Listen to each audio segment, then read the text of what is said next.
이번 시간에는 국가 생산성에 대해서 다루도록 하겠습니다. 국가 경쟁력의 핵심 요인 중에 하나가 국가 생산성이죠. 저번 시간에 언급을 했죠. 국가 생산성에 대해서 좀 자세히 알 필요가 있어요. 국가 생산성과 기업 생산성은 같은 것인가요?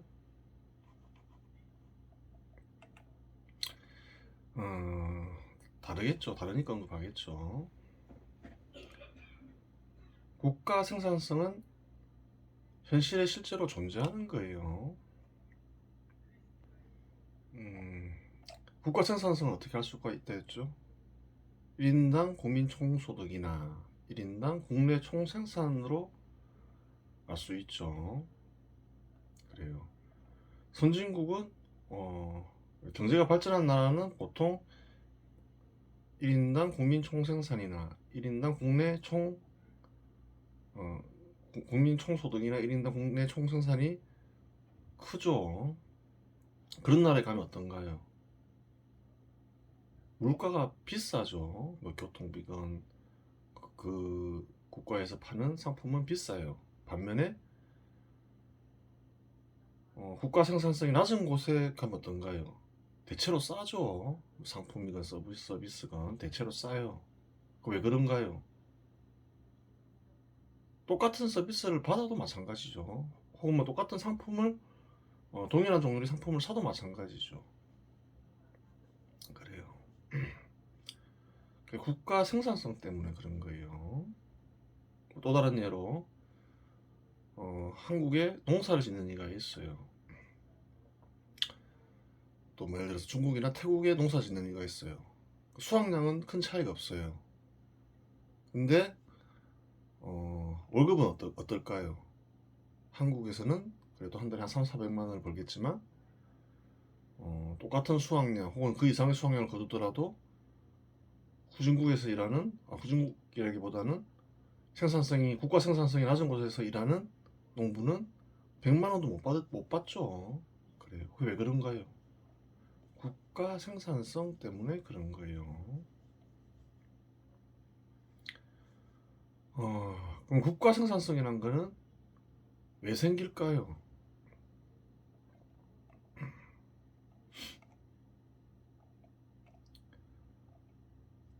그래요.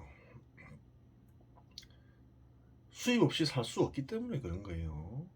현 시대에서는. 한국도 마찬가지죠. 수입 없이 살 수 있나요? 예전에 언급했죠. 식량도 부족하죠. 수입해야 돼요. 밀 같은 거 수입해야 되죠. 또 어떤가요? 원유 같은 거 한국에서 생산이 되나요? 안 되죠. 수입해야 되죠. 각종 광물들. 한국에서 생산하지 못하는 뭐 기계 같은 것도 필수적으로 수입해야 되겠죠. 생산을 위해서. 반드시 수입을 해야 되는 거예요. 대부분 나라들이 다 마찬가지겠죠. 어떤 식으로든 수입을 해야 되고, 수입하기 위해서는 뭐가 필요하나요? 저번에 언급했죠. 세계 화폐가 필요하죠. 세계 화폐가 필요해요. 근데 생산성이 낮은 국가에서는 어떤가요? 세계 시장에 팔 게 없는 거죠, 별로. 팔 게 별로 없으면 어떻게 해야 되나요? 팔 수 있는 것을 최대한 싸게 팔아서 세계 화폐를 얻어야 되겠죠. 헐값에 팔게 되는 거예요. 쉽게 얘기해서. 그래요. 헐값에 팔면 어떻게 되나요? 그 상품이 세계 시장에 파는 상품이 그래요. 자본을 동원한 활동이건 혹은 어, 물체 형태를 띠는 상품이건 그래요. 헐값에 팔아야 되는 거죠. 마찬 세가패를 얻기 위해서 그래요. 그래서 생산성이 낮은 어, 국가에 가면 그래요. 싸게 느껴지는 거예요. 반대로 생산성이 높은 국가에 가면 어떤가요? 비싸게 느껴지겠죠. 그렇게 되는 거예요. 그래요. 그럼 국가 생산성은 어디서 결정되나요? 세계 시장에서 결정되는 거죠. 그래요. 더 구체적으로 얘기하면 수출 기업의 생산성에 의해서 결정되겠죠. 그렇게 되는 거예요. 그렇게 결정되면 어떻게 되나요? 그래요. 수출 기업이 아니더라도 수출 기업에 속하지 않은 사회 구성원들이 생산성도 덩달아 높아지는 거죠. 그래서 똑같은 농사를 짓더라도 월급을 그래요. 똑같은 농사를 짓고 똑같은 결과를 얻더라도 국가 생산성이 높기 때문에 더 많은 임금을 받게 되는 거예요. 그래요. 그런 구조가 있는 거예요. 시스템이 그래요. 그래요. 그러면 이제 실제로 한번 조사해 볼 필요가 있는 거죠. 그래요.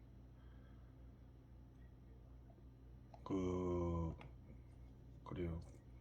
생산성과 임금을 한번 살펴볼 필요가 있어요. 전체 임금을 살펴보면 좋은데 그 전체 임금을 알려주는 통계표가 없어요. 그래도 그나마 2015년 그래요. 제조업 임금에 좀 많은 나라들이 나와 있는 거죠. 그렇게 많은 나라도 아니에요. 어떻게 구하냐? 그래요.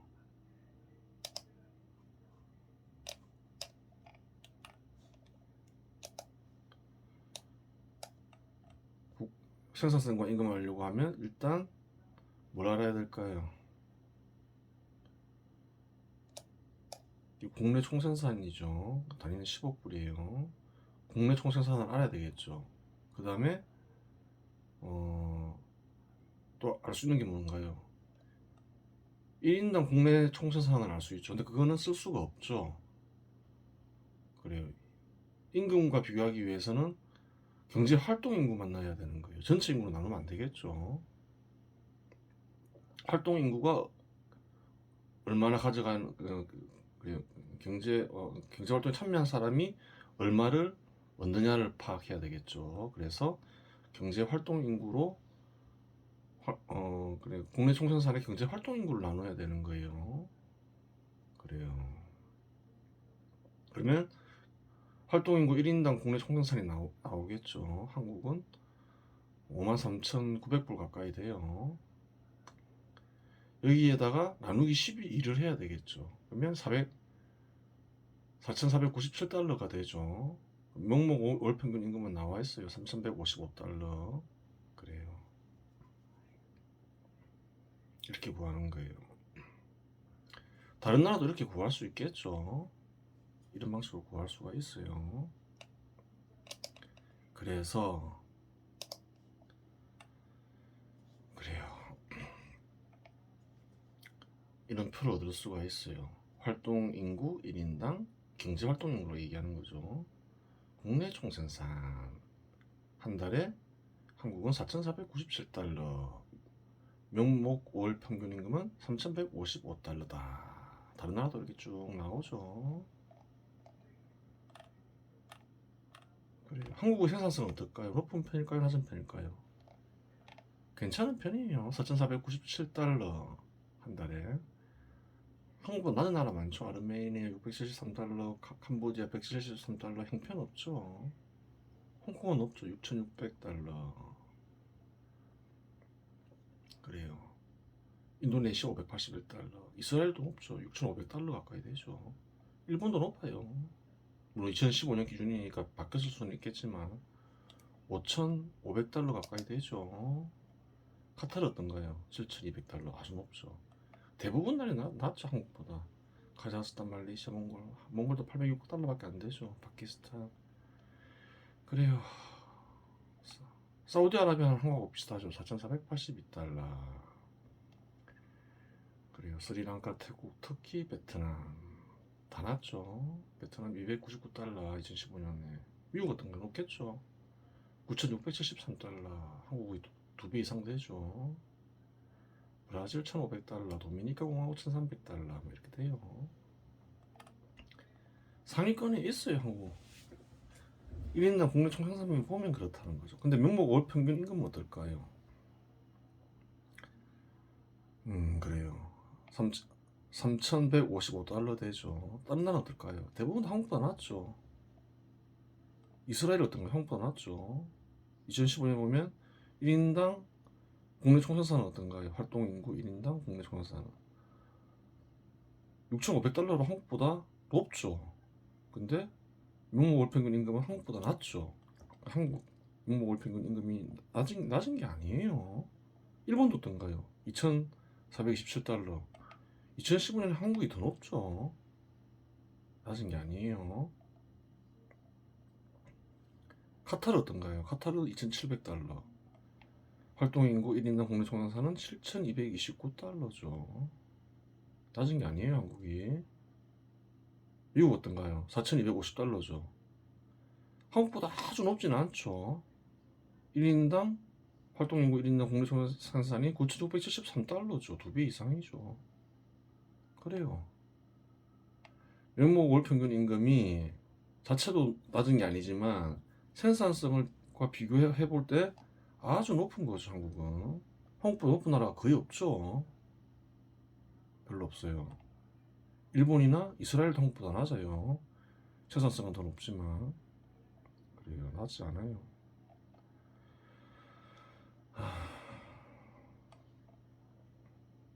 그래요.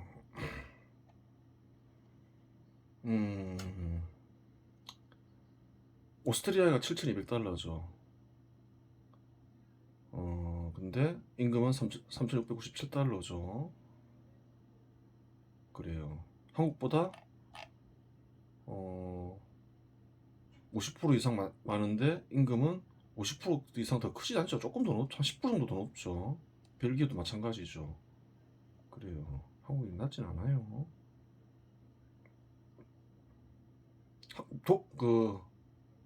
그래요. 핀란드 보세요. 7,200달러죠. 생산성이. 3,758달러죠, 임금은. 한국과 큰 차이 안 나죠. 그래요.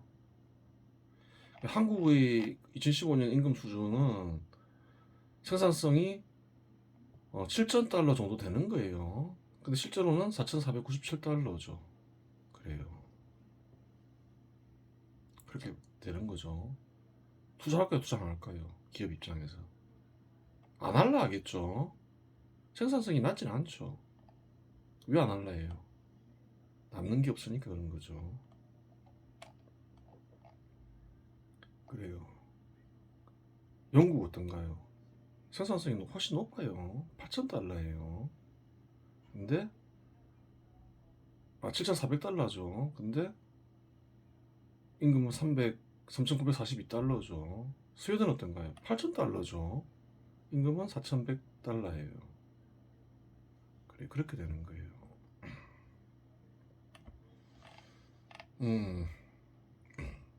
그럼 임금 비중을 살펴볼 필요가 있겠죠. 임금 비중 어떻게 하나요? 임금에다가 생산성을 나누면 되겠죠. 임금 비중이 한국은 70%예요. 한국보다 높을까요? 낮을까요? 대부분 다 낮겠죠. 캄보디아는 한국보다 높죠. 그래요. 별로 없어. 이스라엘 낮죠. 44%밖에 안 되죠. 일본 43%죠. 그래요. 대부분 30%대죠. 20%대도 있고. 홍콩이 좀 특이하죠. 굉장히 낮죠. 27%밖에 안 되죠. 생산성은 굉장히 높죠. 이런 건 좀 특수한 경우라고 봐야 되겠죠. 임금은 1,800달러밖에 안 되죠.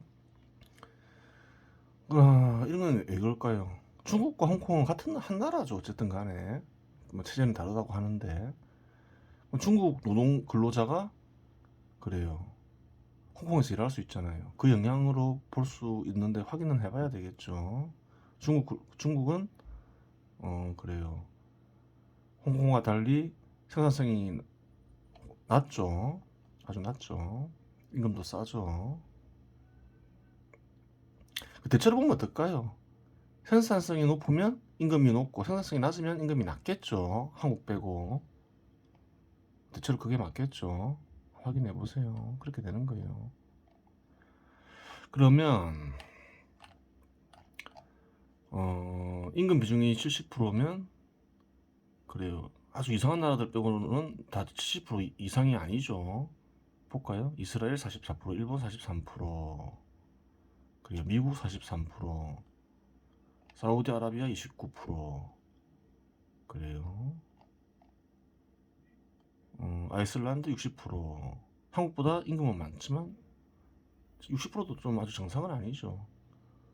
헝가리 42%, 헝가리는 좀 낮으니까 생산성이. 핀란드 51%. 그렇게 되는 거예요. 스웨덴 50%, 한국은 70%였죠. 스페인 56%, 영국 53%. 그래요. 한국은 생산성에 비해서 임금이 높아요. 이게 왜 문제가 될까요?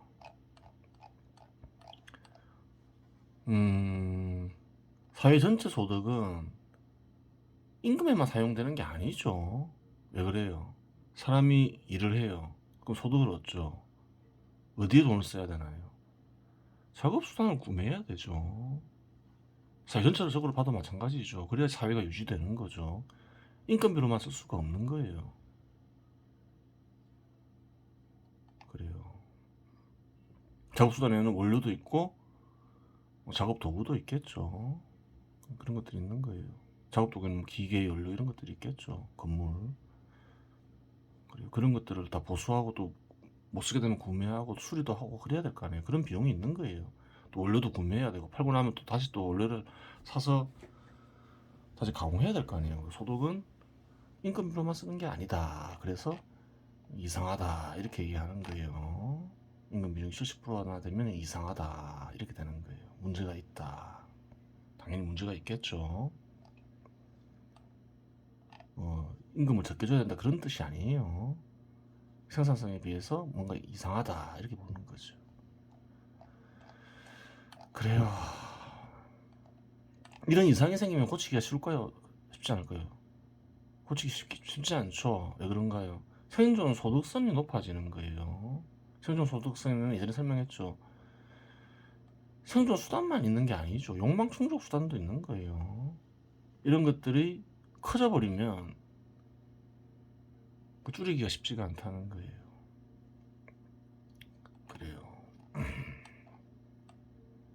한국의 사회제도에 문제가 있었다는 거죠. 수십 년간. 그러면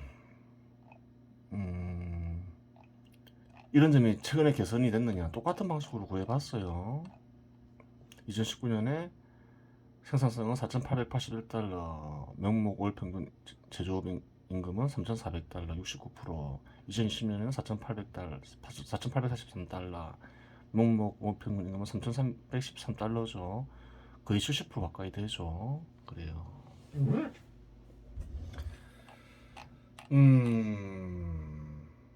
흔히들 유럽 경우를 따라가야 된다 그러면서 스웨덴 얘기도 많이 하고 그렇죠. 그래요. 유럽 경우를 많이 얘기해요. 근데 스웨덴 얘기도 많이 하죠. 스웨덴은 어떤가요? 비중이 50.9%죠. 한국보다 낮죠. 그래요.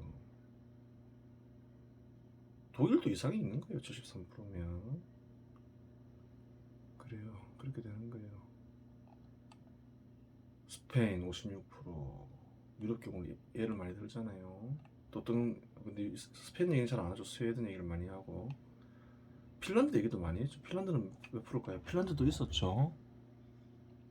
핀란드 51%죠. 그래요.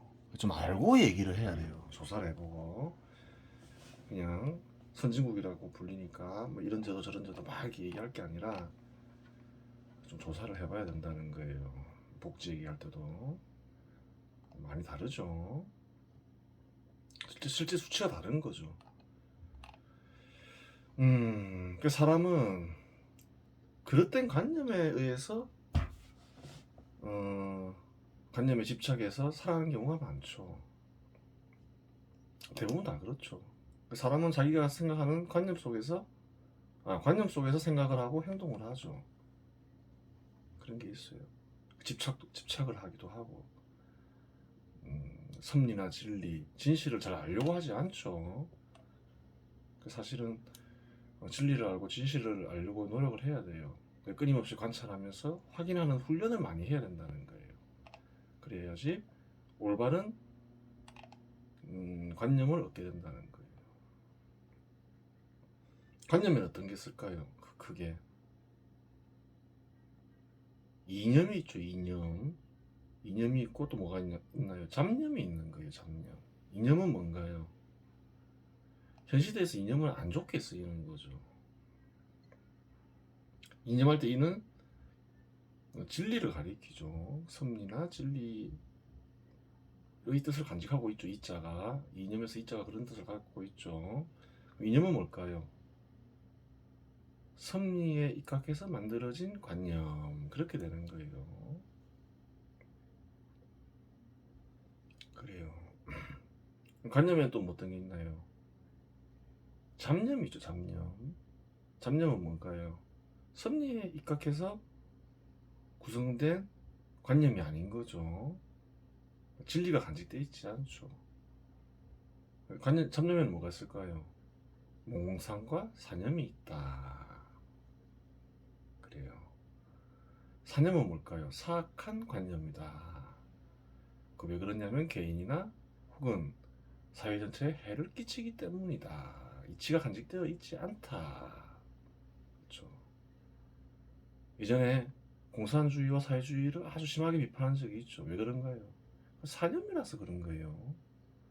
사회에 큰 해악을 끼치기 때문에 그렇죠. 역사적으로도 증명이 되고 원리상으로도 증명이 되는 거죠. 그래요.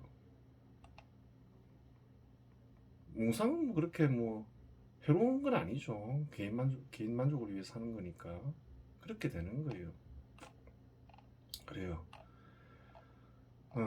이번 시간에는 국가 생산성에 대해서 살펴보았습니다.